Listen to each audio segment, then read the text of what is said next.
আসসালামু আলাইকুম। আজকে আমি দেখাবো কিভাবে রুই মাছের ভুনা করবেন।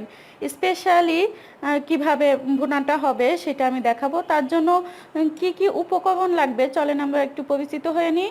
তো আমাদের দেখেন এখানে আমি টমেটো পেস্ট করে নিয়েছি, ব্লেন্ডারে পেস্ট করে নিয়েছি 3টা টমেটো, রসুন ব্লেন্ডারে পেস্ট করে নিয়েছি 2টা দেশি রসুন, আর 4টা মতো পেঁয়াজ ব্লেন্ডারে পেস্ট করে নিয়েছি। তেল নিয়েছি আমি পরিমাণ মতো দিব, লবণ স্বাদ মতো আমি ইউজ করব।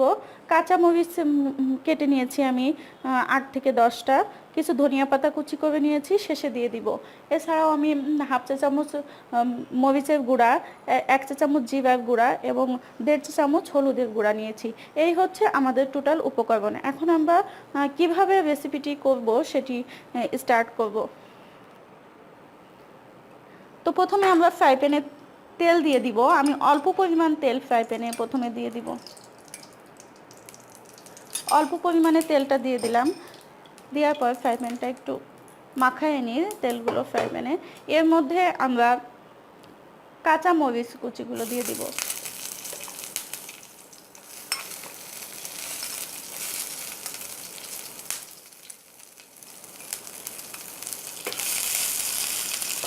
কাঁচা মরিচটা একটু হালকা ভেজে নেব।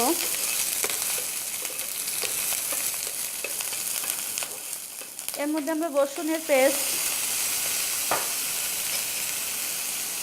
পেঁয়াজের পেস্ট সবগুলো দিয়ে দিব। যেহেতু পেস্ট করা হয়েছে এর মধ্যে একটু পানি থেকে যায়, পেঁয়াজ রসুন যখন পেস্ট করি তো আমরা পানিগুলো খুব সুন্দর করে একটু শুকাই নেব।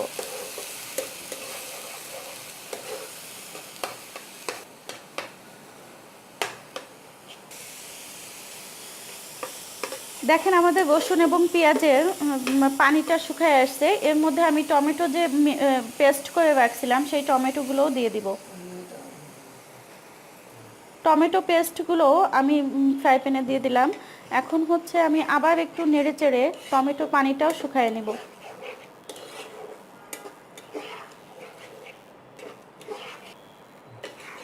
এখন আমার জিরার গুঁড়া, মরিচের গুঁড়া এবং হলুদের গুঁড়া এগুলো এর মধ্যে দিয়ে দিয়ে মিক্সড করে নিব। তো আমি প্রথমে জিরের গুঁড়াগুলো দিয়ে দিলাম। হলুদের গুঁড়া আমি একটু বেশি পরিমাণে রেখেছিলাম, লাগলে পরে আবার দিয়ে দিব। মরিচের গুঁড়া হাফ চা চামচ মতো রেখেছিলাম। সবগুলো আমি সুন্দর মতো মিক্সড করে দিব এবং এর মধ্যে লবণ দিব। লবণ আমি 1 চা চামচ মতো দিয়ে দিলাম, আর হাফ চা চামচ দিয়ে দিই। পরবর্তীতে যদি লাগে টেস্ট করে দেন দেওয়া যাবে। এখন আমি সব উপকরণগুলো সুন্দর করে মিক্সড করে পানিটা হালকা শুকিয়ে নিব।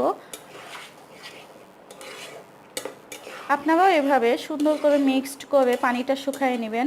পানিটা শুকিয়ে নিলে তেলটা দিয়ে যখন মশলাগুলো কষাবেন তখন মশলার একটা ফ্লেভার বের হবে এবং খুব টেস্ট হবে এটা খেতে। পানিটা হালকা শুকিয়ে আসছে। এখন আমি অল্প পরিমাণ তেল দিয়েছিলাম, তো বাদবাকি তেলটা আমি এখন ব্যবহার করব। তো আমি আরও 3 থেকে 4 চা চামচের তেল আমি দিয়ে দিলাম। এখন দেখবেন সব উপকরণগুলো কি সুন্দরভাবে ভাজা ভাজা হয়ে আসে এবং কষা কষা হয়ে আসে। কষা কষা হয়ে আসলে দেন আমরা যে মাছ ভাজি করে রেখেছি, আপনাদেরকে এখনও দেখাইনি, এই যে আমার মাছ ভাজা করা আছে, রুই মাছ আমি ভাজি করে রেখেছি।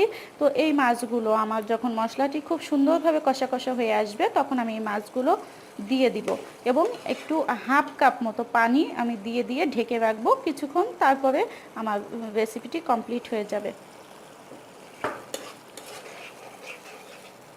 আমি একটু নেড়ে চেড়ে এটা ভেজে ফেলবো, কষায় ফেলবো। আপনারাও এভাবে কিছুক্ষণ একটু নেড়ে চেড়ে মশলাগুলোকে খুব সুন্দর করে কষায় ফেলবেন। যত সুন্দর কষানো হবে খাবারটি তত খেতে টেস্টি হবে, মাছ ভুনাটি তত বেশি টেস্ট হবে। এখন আমাদের মশলাটা খুব সুন্দরভাবে কষানো হয়ে গেছে, একটু কাছ থেকে দেখুন আপনারা। এখন এর মধ্যে আমরা হাফ কাপ মতো পানি দিয়ে দিব। হাফ কাপ মতো পানি দিয়ে দিব। পানিটা হালকা একটু বলক আসলে আমরা মাছগুলো দিয়ে দিব।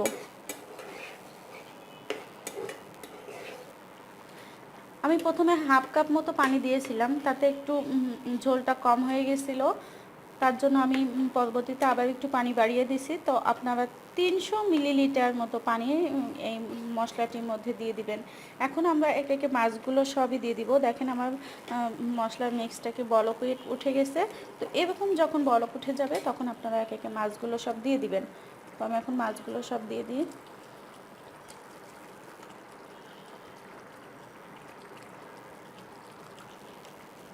আমি রুই মাছগুলো দিয়ে দিলাম, একটু মাখায় দিই মাছগুলোর সাথে, মশলাটা সুন্দর করে মাখায় দিই।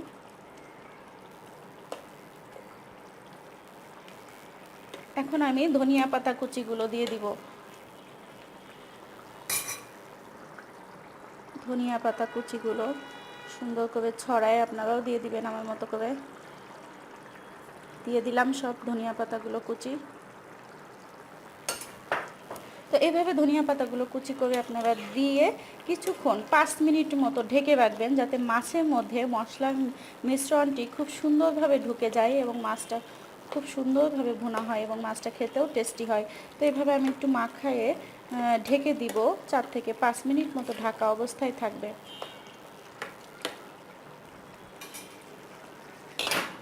আমি ঢাকনাটা দিয়ে দিলাম।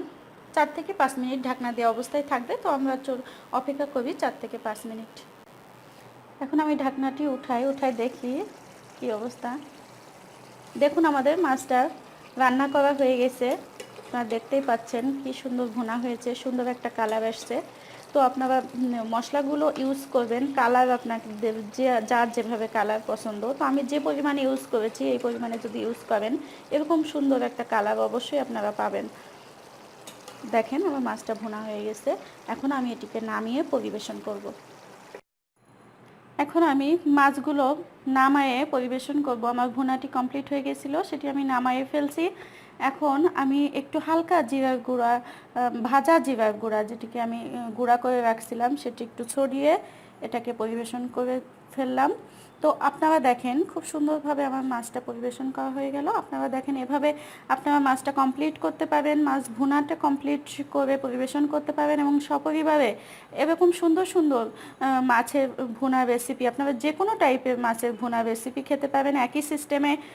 তো আপনারা বাসাতে ট্রাই করুন এবং আপনাদের রেসিপিটি কেমন হলো সেটি আমাকে কমেন্টের মাধ্যমে অবশ্যই জানাতে ভুলবেন না। আমার চ্যানেলটি আশা করি সাবস্ক্রাইব করবেন এবং ভিডিওটি ভালো লাগলে অবশ্যই আমাদের সাথে থাকবেন। আমার পরবর্তী আপডেট ভিডিওগুলো পেতে আমার চ্যানেলের বেল আইকনটিতে ক্লিক করতে ভুলবেন না। সাথে থাকবেন। আসসালামু আলাইকুম।